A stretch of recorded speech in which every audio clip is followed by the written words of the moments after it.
Lionel Andres Messi, এক নাম যেটা শুধু আর্জেন্টিনা নয়, পুরো ফুটবল বিশ্ব আগলে রেখেছে। রোজারিও আর্জেন্টিনার এক সাধারণ বাড়িওতে 24 জুন 1987-এ জন্ম নেওয়া এই ছেলে ছোটবেলা থেকেই ফুটবলকে ভয়ঙ্করভাবে ভালোবাসত।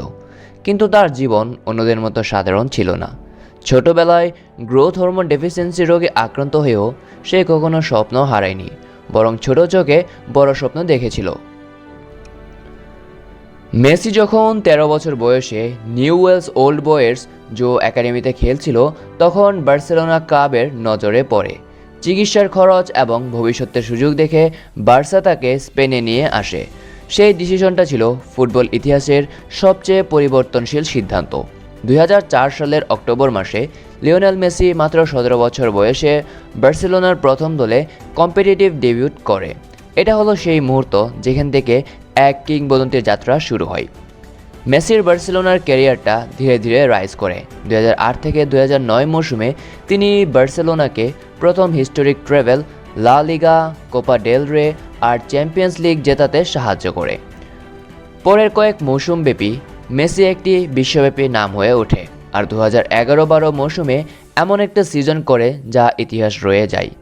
সেই সিজনে মেসি মোট গোল করেছিলেন 73টারও বেশি।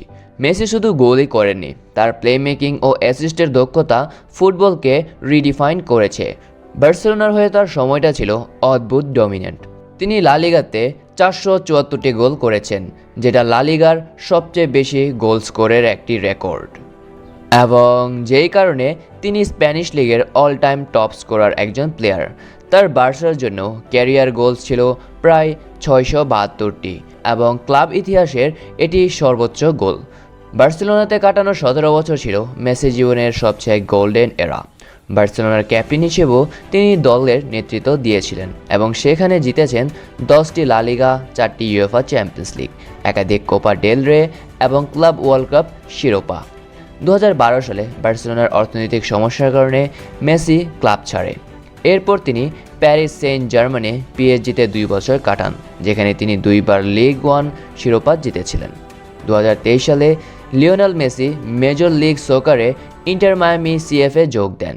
সেখানে এসে তিনি আবারও বিশ্বকে দেখিয়ে দিয়েছেন তার মস্তিষ্ক, নেতৃত্ব আর সফলতার মাত্রা। ইন্টার মায়ামিকে 2024 সালে সাপোর্টার্স শিল্ড, 2023 সালে লিগ কাপ আর 2025 সালে MLS কাপ জয় করে এনে দিয়েছেন।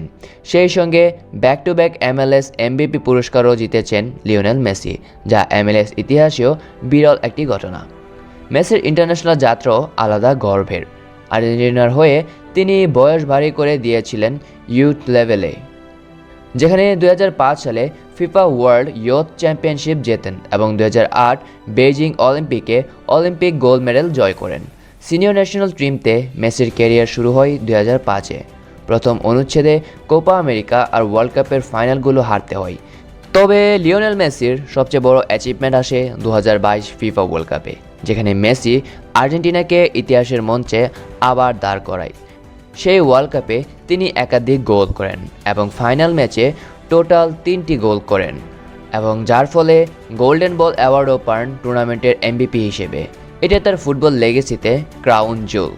মেসি শুধু একটি গোল মেশিন না, তার স্ট্যাটের দিকে তাকালে বোঝা যায় তার ক্যারিয়ার টোটালস প্রায় 896 অফিসিয়াল গোলস এবং 400+ অ্যাসিস্ট, যার মিলিয়ে তার টোটাল গোল কন্ট্রিবিউশন হয় 1300+। সেটা ক্লাব হোক বা কান্ট্রি, মেসি সব জায়গাতেই এক এক্সট্রাঅর্ডিনারি পারফর্মার। তার ইন্ডিভিজুয়াল অ্যাকোলেড লিস্ট তো আছেই, সবচেয়ে বেশি 8টি Ballon d'Or, multiple golden shoes, world এক্সাইজ সেকশনস এবং ইন্টারন্যাশনাল অ্যাওয়ার্ডস।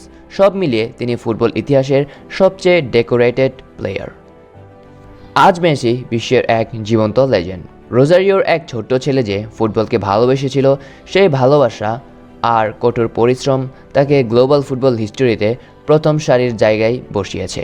তার জার্নি আর্লি স্ট্রাগল থেকে লা লিগা ডমিনেন্স, চ্যাম্পিয়ন্স লিগ গ্লোরি থেকে ওয়ার্ল্ড কাপ ট্রিবিউট আর ইন্টার মায়ামিতে নতুন চ্যাপ্টার, সবই প্রমাণ করে যে মেসি শুধু একজন খেলোয়াড় না, তিনি একজন জীবন্ত ফুটবলের গল্প, এবং যার কারণে তাকে ফুটবলের গোট বলা হয়ে থাকে। তো বন্ধুরা, এই ছিল আজকের ভিডিও। আশা করছি আজকের ভিডিওটি আপনাদের কাছে অনেক ভালো লেগেছে। আর হ্যাঁ, কমেন্ট বক্সে কমেন্ট করে জানাতে ভুলবেন না আপনার কি মনে হয় যে মেসি হলো ফুটবলের আসল গোট, নাকি আপনার চোখে মেসির থেকেও সেরা কোনো প্লেয়ার রয়েছে। দেখা হচ্ছে এর পরের ভিডিওতে। Until then, take care, bye by.